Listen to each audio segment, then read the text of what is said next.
Halo semuanya, kembali lagi nih di Spill Profesi Komunikasi. Jadi episode kali ini kita di Spill Profesi akan ngobrolin tuntas tentang profesi yang sangat relevan untuk marketing komunikasi, yaitu social media spesialis. Dan hari ini kita udah kedatangan tamu yang keren, tamu yang kece juga. Teman saya juga ada Raffi. Halo semuanya. Halo Raffi, halo. Vi, dari awal nih Vi, kita coba kenalan dulu ya sama para penonton yang mau masuk ke marketing komunikasi ataupun komunikasi, ilmu komunikasi. Lu itu dari mahasiswa apa sih Vi? Kalau boleh dikasih tahu. Oke, halo semuanya. Nama gue Raffi. Gue dari jurusan Marketing Communication BINUS Kemagisan dari angkatan B25. Lu B25 berarti B25. Marketing komunikasi ya? Iya betul. Saat ini tuh lu menggauti dunia social media spesialis itu di salah satu brand terkenal juga kan di Indonesia. Iya. Boleh dijelasin dong Vi, itu kira-kira social media spesialis itu apa sih untuk penjelasannya gitu? Oke, mungkin kalau singkatnya dulu pertama ya, sosmed spesialis itu mungkin lebih ke yang ngurusin sosmed suatu perusahaan atau suatu brand. Tapi kalau untuk detail mungkin dia tuh intinya ngepromosiin produk atau jasa yang ditawarkan oleh sebuah brand atau perusahaan tersebut. Jadi dia tuh akan membuat nih content plan atau content brief dari sebuah produk untuk dipasarkan di medsos. Biasanya itu ada Instagram sama TikTok.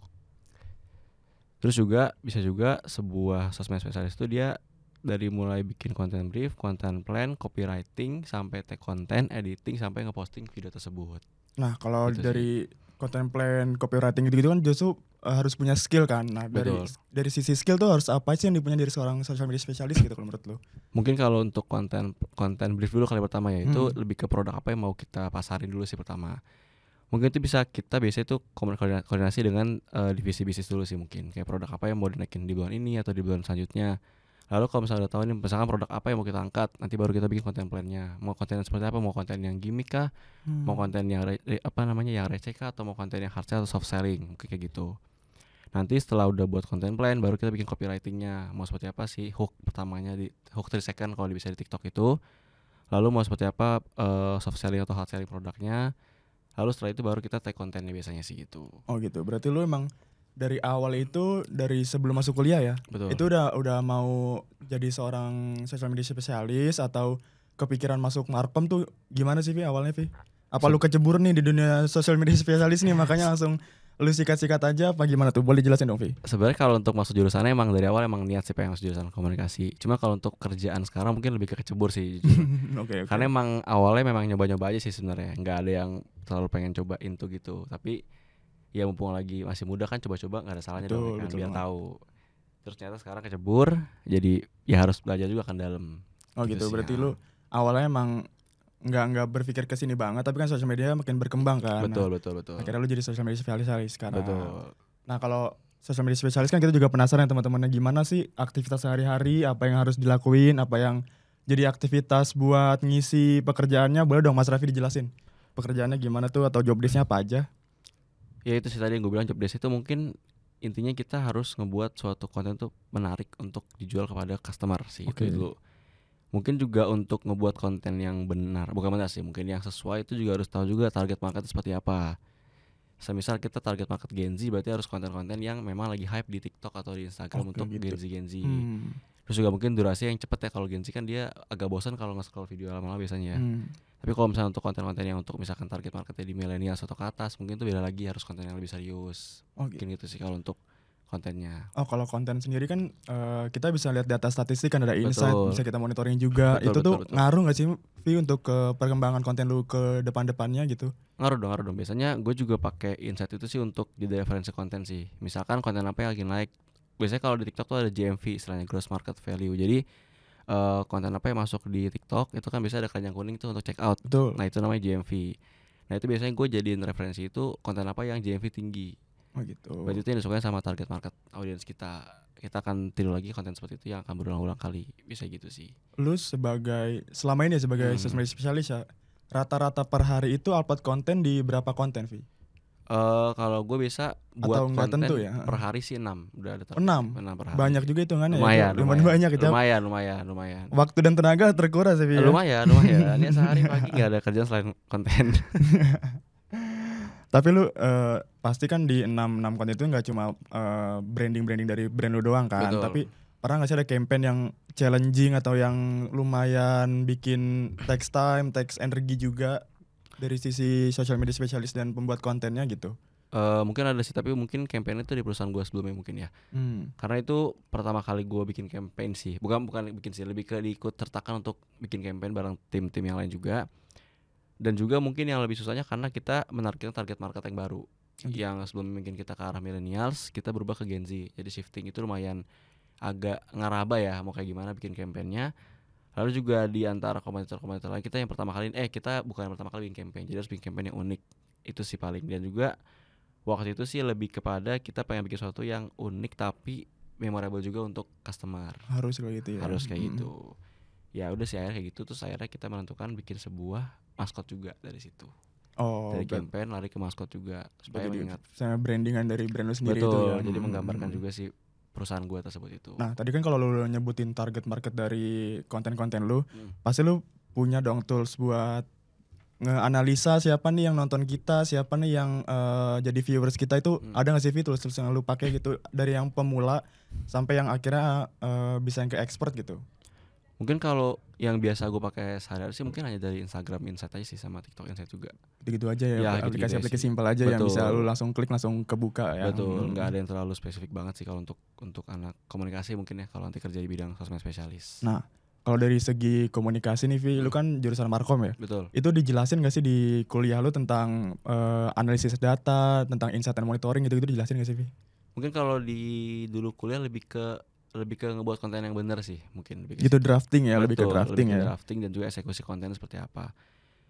Dulu juga ada kok pas gue semester berapa ya, kalau nggak salah semester 2 atau 3 itu juga ada ujiannya itu bikin konten sih. Oh gitu. Iya, jadi lumayan dilatih juga dari semenjak kuliah di BINUS. Bagus gitu. berarti ya. Betul, jadi langsung ke ya, aplikasi. betul, meskipun masih ngeraba-raba juga ya, namanya juga anak mahasiswa, tapi at least kita udah punya gambaran untuk bikin lah nanti di dunia kerja. Tapi berarti analisis data ini menurut lu lumayan penting ya, sangat penting sih kalau menurut gue kalau social media spesialis ya, karena biar tujuan kita promosi atau branding kan biar tujuannya tepat sasaran kan, biar brand kita nyampe ke target marketnya kan, audiensnya. Biasanya kalau gue juga sometimes pakai referensi dari konten apa yang naik di Insight, tapi juga beberapa kali kita bikin gebrakan baru sih Bim, biar nggak bosan juga kan mungkin kalau konten itu terus. Misalkan kita bikin 6 konten, let's say ya kita bilang mungkin 4 sampai 5 konten kita pakai yang referensi, yang satu lagi tuh kita pakai yang emang ide dari kita sendiri gitu sih. Gitu. Biar ada sesuatu yang baru. Gitu. Berarti kalau tadi lu jelasin nih, sehari bisa 6 konten atau lebih mungkin ya. Itu lu selain jadi seorang analitik, lu juga harus bisa video editing dong berarti ya. Itu enggak, gue nanya dulu, itu sebelumnya itu kontennya itu posan cuma foto biasa atau konten video juga atau gimana tuh Vi? Kalau gue mostly ngerjain di video kontennya, konten di video TikTok dan Instagram mostly. Mungkin kalau untuk editing sebenarnya kalau untuk kita sebagai sosmed spesialis ya nggak perlu yang terlalu sampai pakai kayak Adobe gitu sih, mungkin nggak pakai ya.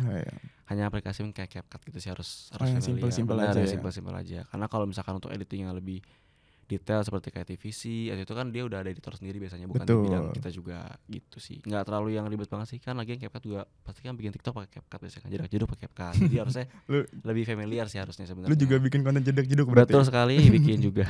Jadi harusnya sebenarnya kalau ngulik sebentar sih harusnya udah bisa paham sih ya kalau. Iya sih, kalau CapCut menurut gue sih bisa dipelajari dengan mudah lah. Betul. Easy use. Tapi kalau pakai yang pro kan lebih gampang juga. Betul. Itu tinggal klik doang bisa selesai. Betul. Betul. Keren. Kreativitasnya kita ngeraba-raba konten aja. Nah, selain dari kita ngejelasin skill-skillnya juga, boleh dong Raffi ini ngejelasin dari personality-nya juga dong. Lu kalau sebagai content social media spesialis itu apa sih yang kira-kira harus dimiliki dari seorang social media spesialis? Kita apakah kreativitas juga, apakah relasi dan hubungan ke teman-teman kerja agar kontennya berjalan dengan baik juga? Betul. Boleh dong Vi dijelasin Vi. Kan kalau dari segi ngebuat konten, intinya harus sering buka sosmed sih sebetulnya kalau menurut gue Bim. Karena kalau kan kalian nggak tahu ya konten apa yang lagi naik sekarang, jadi emang harus sering-sering scroll sih. Atau misalkan bisa juga konten dari kompetitor lain sih Bim, dari saingan kita bisa juga untuk sebagai referensi kita untuk jual produk. Kalau untuk dari copywriting mungkin iya biasanya kalau komunikasi pasti bisa ngetik sih, bisa bikin kata-kata biasanya. Itu harus pintar-pintar diraba-raba sih. Mungkin sering baca sih mungkin kalau itu, dan sering banyakin kosakata bahasa Indonesia yang mungkin yang fasih dan formal dan tidak formal juga. Oh gitu. Biar nggak terlalu baku ngejualnya. Gitu. Sebetulnya kan kalau pengembangan konten ini kan lebih banyak itu kita berelasi dengan teman kerja kan, behavior Betul. di tempat kerja itu kan perlu dijaga juga kan. Betul, Nah, betul. lo udah ngasih tips buat jaga behavior lu atau jaga sifat lu biar suasana ruang kerja tuh lebih enak, lu ngalir ke pegawai-pegawai lain sehingga lu kontennya lebih lancar apa gimana? Boleh dong, Vi? Mungkin kalau untuk dari satu divisi konten juga mungkin ya, Boleh. yang penting ini sih komunikasi aja sih yang bener sih sebenarnya menurut gua. Karena apalagi kalau misalnya kita punya partner yang mungkin umurnya nggak beda jauh ya, itu mungkin akan lebih gampang untuk ngeblendnya dengan teman-teman di sana gitu ya. Lebih ke komunikasi sih yang penting kerja itu kan semua komunikasi. Kalau gitu. komunikasi lancar pasti kontennya Berarti juga kuncinya komunikasi ya di komunikasi, semua hal ya. komunikasi, Betul betul betul betul komunikasi. betul. Nah, ini kan Raffi ini udah kita tahu dia mahasiswa BINUS marketing komunikasi ya. Iya. Lu boleh dong dikasih tahu ke teman-teman semuanya apa sih kira-kira materi kuliah lu nih yang kira-kira relevan banget nih jadi seorang social media spesialis gitu, boleh. Mungkin dulu ada sih di semester 2 atau 3 tuh ada tentang konten communication atau apa gitu namanya gue lupa, dan juga ada dulu branding communication tuh ngaruh sih untuk di pekerjaan. Karena kalau dari konten lebih ke cara ngebuat kontennya, kalau untuk dari branding lebih ke cara nge-brand suatu perusahaan di suatu penjual produk gitu. Nah, jadi buat teman-teman semua nih yang adik-adik kelas kita ya, mungkin yang baru mau kuliah, yang tingkat SMA dan SMA. setaranya itu kalau mau masuk di kampus BINUS marketing komunikasi oke ya buat Oke banget dong, oke banget. recommended banget ya dong, buat recommended banget. seorang social media spesialis, apalagi Iya. social media kan sekarang berkembang terus kan. Kita Betul. buka HP langsung sosial media, bangun tidur sosial media Betul. juga, ngabarin teman, Karena lihat di update. BINUS kita juga nggak cuma belajar, kita langsung praktek langsung sih. Gitu ya, jadi lebih kepake ilmunya sebenarnya. betul juga sih. Lu pesan buat mereka nih kira-kira apa nih yang mau mempersiapkan diri untuk masuk jenjang kuliah, mau jadi social media spesialis, kira-kira harus apa gitu yang ditanamkan dari awal gitu biar mereka nggak salah langkah buat kedepannya gitu. Mungkin kalau yang masih ragu-ragu mau masuk komunikasi atau enggak, itu sih menurut gue masuk aja sih, nggak nyesel Masuk kalau aja masuk ya. komunikasi. Pertama juga kita lebih santai sih mungkin ya kuliahnya, dan Betul. dosen-dosen kita banyak anak muda juga, jadi lebih bonding dengan dosen-dosen kita juga. Terus dari segi pelajaran mungkin lebih banyak yang praktik, jadi lebih gampang untuk dipahami untuk anak-anak mahasiswa sekarang yang mungkin, apalagi kan sosmed itu kan kerjaan yang paling diinginkan sekarang banget ya, sama Gen Z ya. Betul banget. Jadi menurut gue masuk kayak si daftar di BINUS Markom atau Maskom gitu. Nah, jadi mungkin itu insight-insight dari lu seorang social media spesialis ya. Itu kita juga perlulah data-data itu karena jadi seorang social media spesialis ternyata ada mudahnya, ada gampangnya juga, ada susahnya juga ya. Pasti. Kompleks ya di situ ya, Pasti. karena lu harus riset, harus analisis, harus bikin drafting, tapi lu juga kerjanya komunikasinya enak, lu bisa fleksibel, bisa berkreasi juga ya, kreativitas kita juga diasah di sana ya. Benar. Kita juga nggak bisa cuma terpatok satu hal doang, tapi kita bisa bikin konten lucu-lucu, bisa konten humor, bisa konten serius, bisa konten yang lain-lain ya. Harus dinamis sih intinya kalau konten. Betul, dinamis. Nggak bisa template kayak gitu sih. Nah, kalau menurut lu nih BINUS ini kan dari lu jelasin ya, udah ini banget nih ke anak-anak jurusannya marketing komunikasi khususnya buat manfaatin peluang kalian di sini sebagai mencari ilmu dan juga mencari pengalaman ya kan. Gimana sih Vi kira-kira untuk tips mahasiswa BINUS ini biar jadi social media spesialis yang tidak hanya relevan di zaman ya, karena zaman berubah-ubah terus kan. Benar. Tapi juga bisa sebagai seorang social media spesialis yang ngikutin keinginan atasannya, tapi tetap di koridor yang benar itu. Gimana sih Vi? Agak susah apa bisa tektokan sama atasan lu langsung gitu kalau dari lu? Mungkin kalau untuk konten lebih ke ini dulu sih, sebelum kita buat konten kita harus tanya dulu SOP-nya seperti apa perusahaan tersebut. Karena ada perusahaan yang mungkin dia tidak mau terlalu receh kontennya, tidak mau terlalu humoris, ada juga kayak gitu, ada yang maunya serius, ada yang maunya humor sekali. Jadi lebih ke SOP-nya seperti apa, tanya dulu ke atasan kita. Karena kalau SOP sudah sesuai, harusnya kita buat pasti aman sih, gak ada masalah. Aman ya. Betul. Tapi juga jangan coba-coba untuk di luar koridor ya, karena kan itu nanti ujung-ujung gak akan posting apa. Betul, nggak lolos seleksi ya. Nggak lolos seleksi. Berarti buat mahasiswa BINUS silakan manfaatin waktu kalian, manfaatin pengalaman kalian untuk menjadi seorang social media spesialis. Ternyata begitu kompleks, begitu banyak pelajaran-pelajaran bisa diambil dari masa-masa kuliah. Tadi Mas Raffi udah cerita juga. Mungkin sekian aja kali Vi ya. Gue terima kasih banyak nih udah kedatangan sama lu nih. Terima kasih sebelumnya. Thank you juga buat semua yang udah nonton di episode kali ini. Jangan lupa subscribe channel BINUS Communication. Dan juga nantikan terus konten-konten dari Spill Profesi Komunikasi lainnya.